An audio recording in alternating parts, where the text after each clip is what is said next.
Saudara, lalu apa saja yang disiapkan oleh tim hukum Hasto dalam mengajukan kembali pra-peradilan di PN Jakarta Selatan dan bagaimana sebenarnya mekanisme pengajuan kembali pra-peradilan ini? Kita bahas bersama dengan tim hukum PD Perjuangan, Mas Joel Tobing dan juga pakar hukum pidana, Mas Abdul Fikar Hajar yang telah bergabung bersama kami di Kompas Petang. Salam sehat semuanya. Saya ke Mas Joy dulu. Mas Joy, ini diajukan kembali pra-peradilan seperti yang tadi disampaikan oleh rekan Anda, Roni Talapesi. Apa saja nih materi yang sudah disiapkan? Ya, jadi memang betul, Mas. Begitu keputusan kemarin hari Kamis, maka Jumatnya besoknya langsung kami ajukan kembali permohonan pra peradilan di Jakarta Selatan. Jadi ada dua hal yang menjadi poin penting pada keputusan itu karena alasan tidak diterimanya permohonan pra peradilan kami itu karena alasan dari majelis mengatakan bahwa kenapa kok seprindik itu, yang dua seprindik itu digabung menjadi satu permohonan. Oke, maka belum ada masuk ke pemeriksaan materi pokok perkara, masih dalam pembahasan syarat formil, yang seharusnya juga memang itu tidak diatur. Tidak diatur apakah memang ada dua sprindik atau tiga sprindik bisa dimohonkan atau tidak, itu memang tidak ada diatur. Nah, sementara ajas peradilan itu, kan katanya ajas peradilan itu harus yang mudah, ringan, dan cepat, kan gitu ya, sederhana kan gitu. Nah, Berarti ini mengajukan menjadi dua persoalan. pra-peradilan, dua permohonan pra-peradilan, itu apa saja, Mas Joy? Ya, sprindik yang 152 itu terhadap perintangan, obstruction of justice. 153 itu terhadap suap. Ya, itu yang sudah kita mohonkan dan sore ini saya monitor memang sudah register di Pengadilan Jakarta Selatan ya. Baik. Dua-duanya sudah terregister. Kita sedang menunggu kapan untuk dipanggil ke kita untuk menghadiri persidangan. Ada dua permohonan pra-peradilan yang diajukan, yaitu terkait dengan perintangan penyidikan dan juga kasus suap. Saya ke Mas Abdul. Mas Abdul melihatnya seperti apa nih? Kalau kemarin itu gugatan tidak dapat diterima sehingga akhirnya diajukan kembali pra-peradilan oleh tim hukum Hasto Kristianto ini. Iya, yang harus dimengerti dulu adalah bahwa pra-peradilan itu adalah proses peradilan di luar pokok perkaranya. Jadi aspek formil dari sebuah perkara, ya aspek formil dari sebuah perkara itu ya pemanggilan, penetapan orang sebagai tersangka, ya kemudian penangkapan, penahanan. Nah itu kan aspek formil dari suatu perkara pidana. Belum masuk ke persoalan apakah orang ini bersalah atau tidak, si tersangka itu bersalah atau tidak. Nah karena itu kemudian KUHAP atau hukum acara pidana kita menyediakan forum itu, ya yang kemudian disebut sebagai pra-peradilan. Fungsinya sebenarnya untuk mengontrol juga, ya mengontrol apakah apa yang dilakukan oleh penegak hukum dalam melaksanakan upaya paksa yang dimilikinya, kewenangan upaya paksa yang dimilikinya itu sudah sah atau tidak. Gitu. Jadi panjang pokok perkaranya ya belum disidangkan, maka pra-peradilan tetap terbuka. Mau diajukan sekali, dua kali, atau tiga kali, nggak ada masalah, gitu. Ya, boleh saja, gitu. Sepanjang pokok perkaranya belum disidangkan. Tetapi meskipun sedang diajukan pra-peradilan, bahkan umpamanya sedang dalam pembuktian seru-serunya, gitu ya, tetapi kemudian pokok perkaranya mulai disidangkan, maka dengan sendirinya perkara pra-peradilan itu gugur. Gitu. Jadi gugur dengan sendirinya karena yang sudah pasti adalah yang disidangkan pokok perkaranya. Begitu, Mas. Bisa diajukan berkali-kali selama pokok perkaranya ini tidak disidangkan, begitu ya? Belum, iya betul. Tidak disidangkan. Nah, yang membuat akhirnya pokok perkara itu disidangkan itu penentunya apa? Iya, penentunya adalah bahwa sudah cukup alat buktinya. Kemudian penegak hukum, penyidik dalam hal ini, ya, atau kemudian sudah dilimpahkan ke penuntut umum, itu sudah cukup. Kemudian sudah dilimpahkan ke pengadilan. Nah, sudah merasa cukup dan sudah dihitung atau sudah dihitung, wah memang sudah cukup, kemudian diajukan ke pengadilan. Nah itu ini kriterianya seperti itu. Jadi sepanjang belum disidangkan perkara pokoknya di pengadilan, maka peradilan itu boleh diajukan, ya. Mempersoalkan keabsahan proses itu boleh terus dipersoalkan. Nah, karena itu saya bilang tadi, sepanjang belum disidangkan, pra peradilan itu bisa diajukan sekali, 2 kali, 3 kali, atau berapa kali pun. Berarti dengan kata lain ini kuncinya, kartunya dalam tanda kutipnya ada di KPK ya. Jika KPK sudah selesai melakukan penyidikan, kemudian sudah dilimpahkan dan sudah mulai disidangkan, berarti pra peradilan sudah tidak bisa diajukan, begitu ya?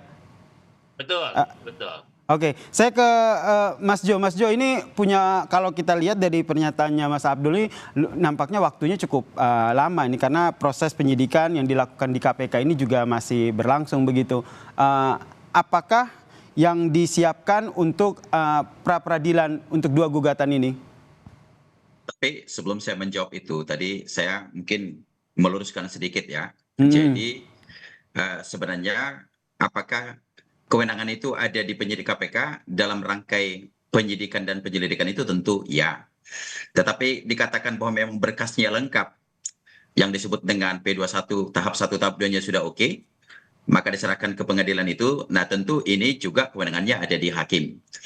Nah, yang menjadi persoalan kita belajar dari kasusnya dulu Ketua DPD RI Pak Irman Gusmawan kalau tidak salah ya, Ketua DPD RI. Itu kita tidak lupa tuh.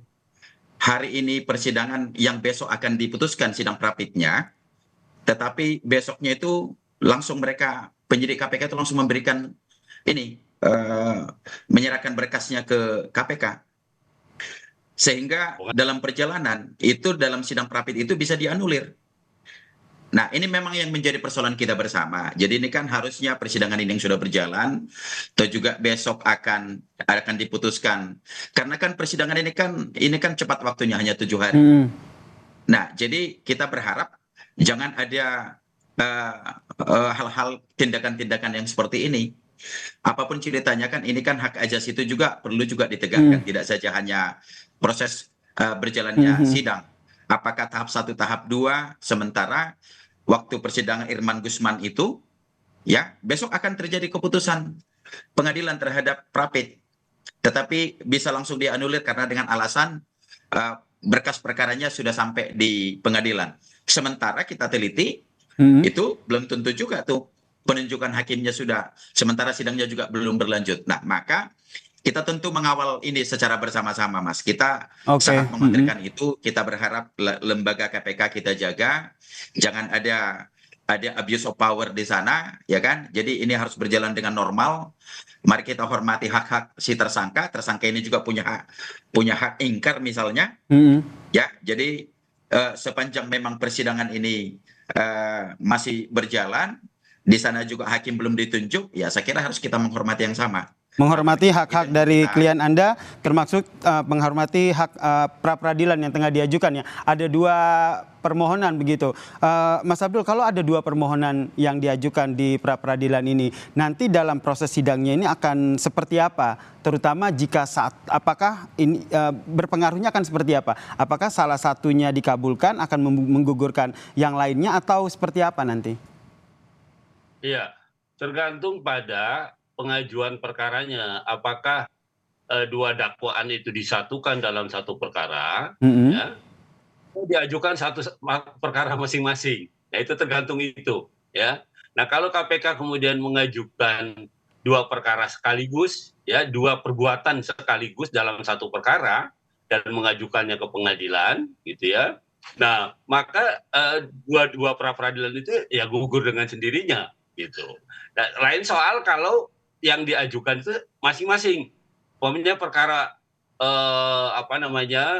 penghalang-halangan dulu masuk dulu, yang lainnya belum. Nah, itu baru bisa menghentikan hanya satu perkara gitu. Tetapi kalau dalam perkara itu sekaligus diajukan, ya baik itu penghalang-halangannya maupun kemudian pemberian suapnya juga umpamanya langsung diajukan dalam satu paket perkara, maka pra peradilan yang diajukan dalam dua model pra peradilan ini ya gugur dengan sendirinya begitu. Tapi intinya adalah ketika pokok perkara itu sudah disidangkan di pengadilan, maka pra-peradilan itu gugur. Karena pra-peradilan itu hanya mempersoalkan formalitas dari proses pidana, yaitu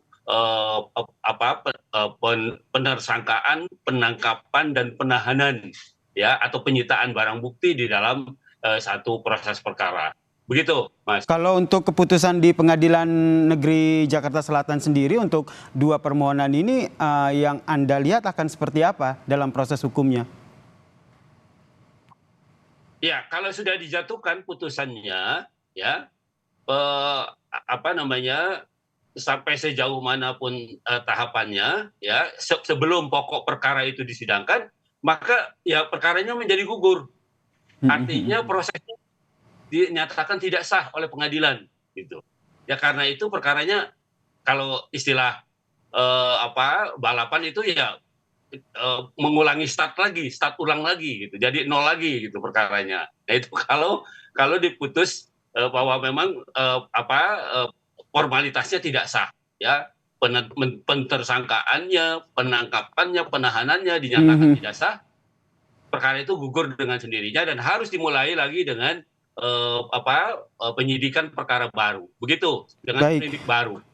Ke Mas Jo, apa saja nih bukti yang dihadirkan nanti dalam permohonan pra-peradilan untuk dua perkara ini? Ya, sebenarnya dalam syarat formil yang sudah kita tetapkan tadi seperti yang disampaikan Pak Abdul Fikar itu kan soal pemanggilan, pemeriksaan, penggeledahan, penyitaan, dan terus ditambah keterangan saksi fakta, ada para ahli, ini kami sudah siapkan. Dan ini sudah kita selesaikan, sudah kita rampungkan semua, dan terkait syarat-syarat formil itu sudah kami nyatakan lengkap, maka sudah kami daftar hari Jumat kemarin. Nah, yang terpenting sih, Mas, adalah yang menjadi himbauan kami dari selaku kuasa hukum, kami memohon kepada penyidik KPK agar bertindak betul-betul profesional, kan. Jadi seluruh rangkaian pemeriksaan ini adalah benar, apa adanya, artinya betul-betul memang tidak ada dalam tekanan yang luar biasa melakukan intimidasi kepada siapapun. Itu yang terpenting dulu. Yang kemudian bahwa syarat-syarat seorang tersangka itu kan tentu dalam kapasitas statusnya sebagai tersangka itu pun benar harus diminta diperiksa kembali, dimintain keterangan.